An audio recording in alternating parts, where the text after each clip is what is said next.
Je dois vous le dire, mais avec beaucoup de responsabilité. Quand je regarde les chiffres, je suis pas habitué à ces chiffres-là, où je vois quand même des aides publiques conséquentes, très peu de retour fiscal, parce que je vois 487 millions d'euros d'aides spécifiques, composées, oui, 334 millions d'aides directes, 119 de CIR, 34 d'allègement de cotisation. Je m'attends pas à quasiment zéro d'impôt derrière. Parce que les aides publiques sont pas faites pour que vous alliez payer des impôts ailleurs. Ils sont faits aussi pour que vous créez de la richesse pour notre pays. Je vous le dis, tout libéral que je suis, je trouve que la France ne s'y retrouve pas. Ce 1er avril 2025, Jean-Marc Chéry, président directeur général de ST Microelectronics, était auditionné par la commission d'enquête du Sénat sur l'utilisation des aides publiques aux grandes entreprises. Venu officiellement présenter l'activité du groupe franco-italien de semi-conducteurs, il se retrouve confronté aux questions des sénateurs sur un paradoxe: 487 millions d'euros d'aides publiques reçues en 2023 contre moins de 100 000 euros d'impôts payés en France. Face aux révélations chiffrées du rapporteur Fabien Gay et aux interrogations du président Olivier Rietmann, la tension monte. L'échange s'envenime quand le PDG doit justifier l'optimisation fiscale du groupe tout en défendant les rumeurs de suppression d'emplois. Préparez-vous à une séance particulièrement explosive. Je suis un peu surpris parce qu'il manque un chiffre. Et en général, tous les PDG commencent comme ça. Ceux de hier, d'ailleurs, ils ont commencé comme ça. C'est d'abord, avant de vous parler des aides publiques, je vais commencer par vous dire ce que je rapporte à la France.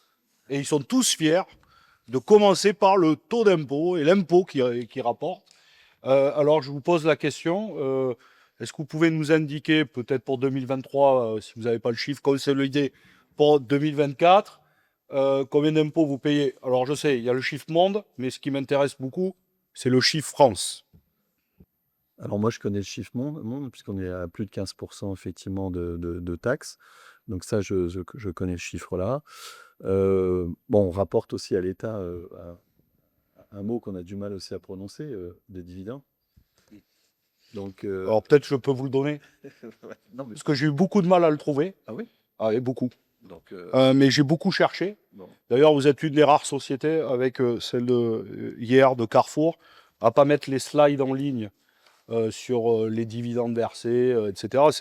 Moi, j'ai trouvé, par exemple, pour les dividendes versés en 2024, il a fallu que je fasse des multiplications. J'étais sur la bourse. 900 millions d'actions, voilà, vous avez pris une décision à 0,38 $, ce qui fait pour l'année 2024 324 millions de dollars. Et effectivement, pour la France, si rapporté en euros, ça fait 212 millions d'euros. Oui, mais pour 2024, comme je l'ai, je le donne. Et alors, pour les impôts, j'ai trouvé que 4 années référence, très difficile, hein, je le redis. Donc 2017, 143 millions d'impôts payés dans le monde, 0 en France. 2018, 1,389 milliard de résultats, 96 millions d'impôts payés dans le monde, 0 en France. 2019, 156 millions d'euros d'impôts payés dans le monde, moins de 500 000 en France. Et j'ai que le chiffre 2023, je m'en excuse, pas 2024, mais si vous l'avez, je suis preneur. 416 millions d'euros d'impôts dans le monde, c'est ça? 616. Ah, ouais, allez, voilà. La France, Et moi... la France, monsieur. Oui, attendez, Ah, pardon. j'en arrive. D'accord. Allons pas plus vite que la musique. Donc, et là, moins de 100 000 en France. Donc, c'est la question, Non, c'est que... 616. non, 616 millions d'euros payés en France. Non, 616 dans le monde. Oui, dans le monde, d'accord, on est d'accord. Moins de 100 000 euros en France. Donc, j'ai une première question, c'est que moi, je suis pour accompagner les entreprises innovantes. D'ailleurs, en semi-conducteur, moi, je pense que c'est la vitamine de la transition numérique et qu'il y a des enjeux de souveraineté extrêmement forts. Et donc, je suis pour qu'on subventionne. Bon. Mais là, quand on rapporte, par exemple, les chiffres R&D monde, c'est pour ça que vous nous faites une présentation, on a du mal à se retrouver. Il y a parfois les chiffres monde et après, il y a les chiffres France. 2 milliards de R&D dans le monde en 2023, mais 871 millions en France et 487 millions de subventions. Donc ça veut dire que 55% de la R&D dépensée en France, ce sont des aides publiques. Vous voyez? Et quand on remet ça dans le chiffre monde, évidemment, c'est un peu moins. Alors par exemple, hier, on a eu beaucoup de sociétés qui, en général, dans leurs dépenses à R&D, le CIR et les aides, c'est entre 7 et 10%. Vous voyez? Bon, ouais, entre 5 et 10, suivant les... Là, vous, quand on ramène tout, c'est 55%. Donc, voilà. Et ramener au taux d'impôt, avec des années zéro, des années je les ai pas, donc je me permets pas, et avec des années à moins de 100 000. Donc là, il y a un débat pour les élus que nous sommes, des parlementaires que nous sommes, c'est que on vous soutient beaucoup dans des projets, à juste raison sur un certain nombre de points, mais le taux d'impôt est marginal en France et les remontées se font par des filiales avec de l'impôt et de l'optimisation fiscale qui part ailleurs. Et il y a des questions, c'est qu'en plus, quand on met, il y a eu un PGE, on ne sait pas combien. Il y a eu 2,9 milliards pour l'usine de Crolles, mais 2,17 milliards aussi par l'Italie pour les usines d'Agrate et Catane. Donc c'est un groupe qui est largement subventionné au niveau, y compris européen, par vos deux premiers actionnaires, qui sont la BPI et le ministère de l'économie et des finances d'Italie. Est-ce que vous comprenez De quoi? qu'on puisse vous soutenir, mais qu'à un moment donné, ça rapporte aussi à la collectivité France, puisqu'on parle, là je reparle France, et y compris en R&D, en emploi, mais l'emploi, j'y reviendrai. Déjà, est-ce que vous confirmez ces chiffres Ah ben, c'est les leurs. d'impôts et comment vous l'expliquez? Bon, déjà sur la difficulté donc de trouver les chiffres, je suis assez surpris puisque la société est extrêmement transparente, hein. Elle produit un document tous les ans qui s'appelle la forme 20F, dans lequel elle est de façon exhaustive, très transparente sur toutes ses activités, euh, que ce soit la rémunération des dirigeants, que ce soit les taxes, les impôts, ses sites, etc. Donc je vous invite sur le rapporteur à la regarder. Donc, ça s'appelle la forme 20F et mes services pourront vous communiquer. Voilà, donc là vous trouverez tous les chiffres nécessaires et suffisants. Je rappelle je vous ai posé la question, est-ce que vous pouvez me donner le niveau d'impôt en France? Vous m'avez dit, c'est compliqué, je ne l'ai pas. Mais maintenant, vous nous dites la transparence. Donc, très bien. Et je suis très preneur du document que vous voulez Non, nous mais donner. je vous le dis parce que effectivement, vous savez que la taxation qui est toujours un sujet compliqué. Donc, ce que je peux vous dire, c'est qu'effectivement, la société au niveau monde paye plus en 2023, donc de 15% de taxes. Effectivement, vous savez que les flux financiers entre les différents pays et où les revenus sont consolidés sont différents. C'est vrai que la France, principalement, c'est un flux financier donc intercompagnie, donc entre les différentes sociétés de la compagnie. La France ne produit pas de produits finis, hein. Elle produit des produits semi-ouvrés, ce qu'on appelle des puces. Bah, c'est une réalité. Bon, et encore une fois, si je donne les chiffres sur la France, bon, bah, l'impôt de production, effectivement, est de l'ordre d'une trentaine de millions d'euros. L'impôt sur les sociétés, donc de l'ordre de 50. Bon, bah, après, il ne faut quand même pas oublier nos charges sociales et le reste, qui sont de l'ordre de 540 ou 500 millions d'euros. Donc, il y a une rétribution, je dirais, au niveau de l'État. Bon, après, c'est ce que je vous ai expliqué dans mon propos, préliminaire. Combien y a-t-il de sociétés de semi-conducteurs qui restent en France, qui emploient 12 000 personnes? Combien y a-t-il de sociétés de semi-conducteurs qui restent en Italie, qui emploient 12 000 personnes? Zéro. Non, Non, mais si j'entends mon propos, Voilà. et je ne veux pas les caricaturer, on va les reprendre un par un.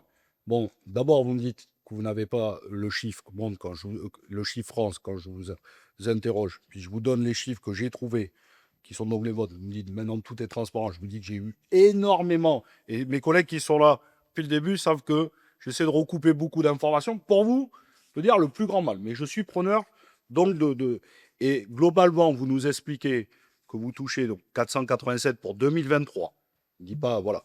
Plus les subventions importantes, 2,9 milliards sur 7,5 milliards pour l'usine de Crolles. C'est quand même un engagement fort de l'État français. Plus des subventions, plus il y a encore, je peux citer, de 25 millions d'euros de régions pour l'aide sur la même usine. Enfin, vous voyez, on collectionne des aides à tous les niveaux, régional, État, européen. Je vous dis, si on met en rapport ça, le niveau d'imposition en France, marginal, voire néant, voilà, sur 5 années, 3 fois néant, et je n'ai pas les autres années, donc je ne me permets pas de juger.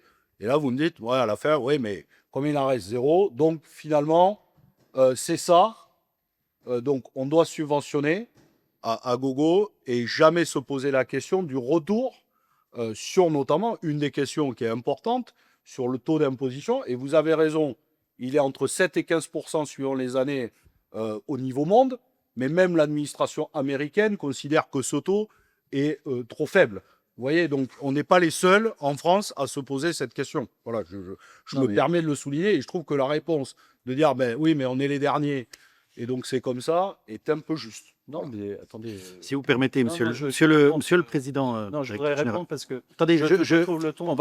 vous allez répondre à une réponse globale. Non, non, c'est pas agressif. Si vous voulez, je vais. Alors, autant notre rapporteur, on n'a pas forcément les mêmes orientations politiques et on le reconnaît. Moi, je suis plutôt quelqu'un de réputation libérale. Voilà. C'est On vrai. peut dire ça comme ça. Et moi de réputation un peu plus à gauche. Voilà. Moi, je suis un socio-libéral, mais plus libéral que social. Si vous voulez, jusqu'à maintenant, on avait eu deux catégories d'entreprises qu'on a auditionnées. Une grande partie d'entreprises qui assument, qui nous expliquent qu'il y a des gros investissements, qu'il y a les subventions qui vont avec, mais dont le rapporteur, je confirme, ça va entre 5 et 8% à peu près des investissements, ça va entre 5 et 8% aussi bien sur le crédit impôt recherche que les aides directes, que les allègements de cotisations, mais qui aussi payent d'impôts très conséquents, des impôts très conséquents, et où moi je me disais, finalement, on parle d'aide aux entreprises, d'aide publique aux entreprises, parce que je suis comme le rapporteur le disait hier, moi je réfléchis déjà aux conclusions du rapport, etc., sur quoi on pourra aller. Et je me dis, finalement, on fait beaucoup de choses, on fait beaucoup de bruit, alors que les choses sont plutôt très bien faites, très bien examinées, très bien contrôlées, et on ne va pas trop loin. On a eu 2 entreprises sur l'ensemble de ce qu'on a auditionné jusqu'à maintenant, où on a eu presque une fin de non-recevoir, la nébuleuse, on n'y arrivait pas, enfin, on n'a pas pu avoir un seul chiffre, des gens qui n'étaient même pas au courant des résultats que faisait leur propre entreprise, donc on a su leur faire comprendre qu'on n'était pas très... Mais à aucun moment je me suis dit, on jette l'argent public, je ne dis pas que c'est le cas, hein. Il y a vraiment des choses à regarder parce qu'on accompagne trop certaines entreprises qui ne le rendent pas. Et là, je dois vous le dire, mais avec beaucoup de responsabilité, quand je regarde les chiffres, je ne suis pas habitué à ces chiffres-là, où je vois quand même des aides publiques conséquentes. Pour ainsi dire, je dis bien pour ainsi dire, je compare, très peu de retour fiscal. Alors, vous me parlez des charges sociales, des cotisations sociales. Tout le monde paye des cotisations sociales à peu près au même niveau. Là-dessus, il n'y a pas de souci. Pour ainsi dire, pas de retour sous forme d'impôts et taxes. Et je n'accepte pas le fait de dire, oui, mais on paye énormément, on paye 2 milliards au niveau impôt monde, parce que les 487 millions d'euros, ils viennent de la France. Ils ne viennent pas du monde. Donc, si je compare les chiffres qui vous viennent, les aides, les accompagnements sonnants et trébuchants qui vous viennent de la France et le retour qu'on en a derrière, moi, j'y trouve, honnêtement, en tant que parlementaire, j'y trouve pas mon compte par rapport à ce que j'ai pu voir jusqu'à maintenant. Parce que je vois 487 millions d'euros d'aides spécifiques, alors composé, oui, 334 millions d'aides directes, 119 de CIR, 34 d'allègements de cotisations. Je ne m'attends pas à quasiment zéro d'impôt derrière. Parce que les aides publiques ne sont pas faites pour que vous alliez payer des impôts ailleurs. Ils sont faits aussi pour que vous créez de la richesse pour notre pays. Donc, je vous le dis, tout libéral que je suis, je trouve que la France ne s'y retrouve pas. Mais attendez, et après je ne suis absolument pas agressif. Je pose des questions, des faits, je les étaye, je dis où j'ai trouvé les documents. D'ailleurs, je viens d'aller regarder votre document de VF. Oui. Pardon, encore une fois, sans agressivité, monsieur le président directeur général.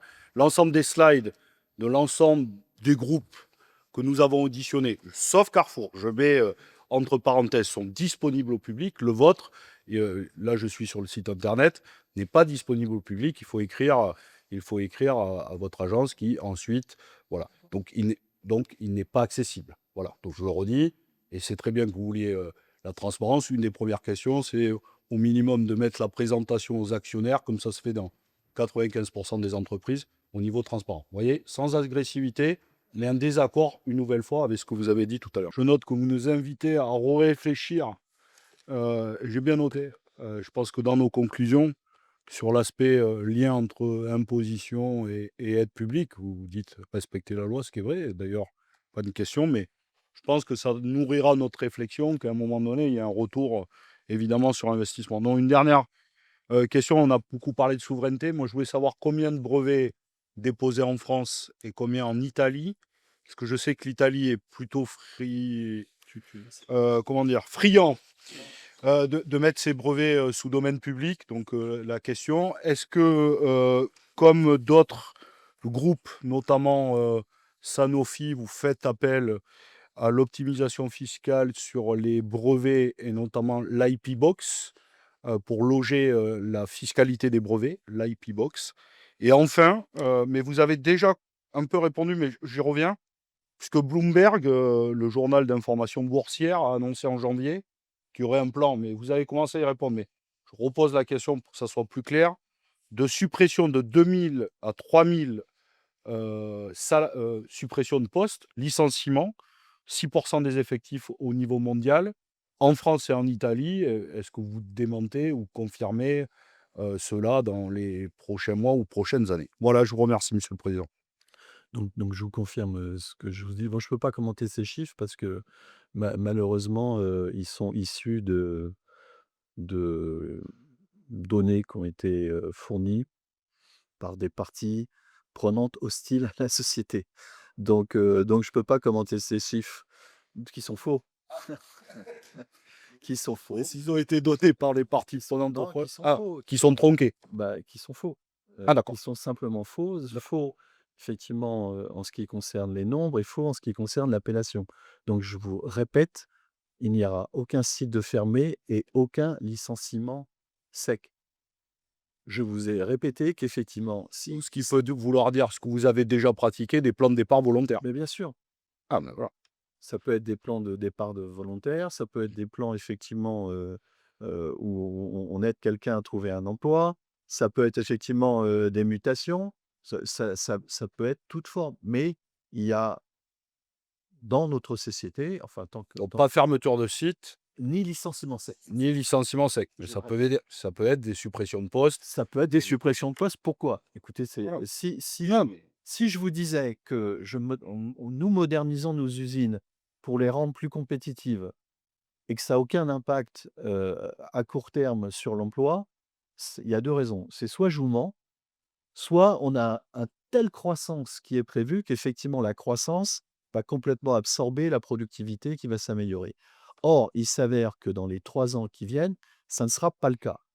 Par contre, on pense qu'une fois, digérées, les turpitudes cycliques de l'automobile, et certains autres types, liés au marché, OK, ST rembauchera massivement du personnel. Mais à un instant donné, de par ses obligations de compétitivité, il se peut qu'on ait effectivement des effectifs excessifs. Encore une fois, ces D'à peu effectifs près combien en France? je peux pas vous le dire, puisque comme vous le savez très bien, quand on discute avec les partenaires sociaux, Ah, vous allez amorcer la discussion avec les partenaires ce que je sociaux. vous ai dit, D'accord. tout à l'heure. Ok. Si je pouvais vous le dire, ce serait avec grand plaisir et grande transparence. Bon, ben, on vous attendra que savez- vous l'ayez d'abord donné, et ce qui est normal, Mais au vous savez comme syndicat, moi et puis après que on rediscute. vous savez comment ça s'appelle? Sinon ça s'appelle un délit d'entrave. Et bon, j'ai eu une Ce que je- formation, j'ai été directeur d'usine. C'est ce que je vous dis. Ce qui est logique, c'est d'abord de l'annoncer au CSE et au Voilà. syndicat. Alors que Jean-Marc Chéry se défendait face aux accusations d'optimisation fiscale, un autre dirigeant s'est retrouvé dans une situation similaire. Saviez-vous que Mathieu Louveau, directeur de la stratégie d'Airbus, avait lui aussi attaqué frontalement la fiscalité française? Venu parler production aéronautique, il s'était lancé dans une charge frontale contre la fiscalité française et l'aviation bashing. Face aux sénateurs écologistes, les échanges avaient viré au clash total avec des menaces de délocalisation et des révélations sur le retard militaire européen. Dans notre précédente vidéo, nous décortiquons cette audition qui avait tourné à la confrontation politique. Cliquez sur l'encart, vous allez voir quand Airbus attaque la France, ça fait du bruit.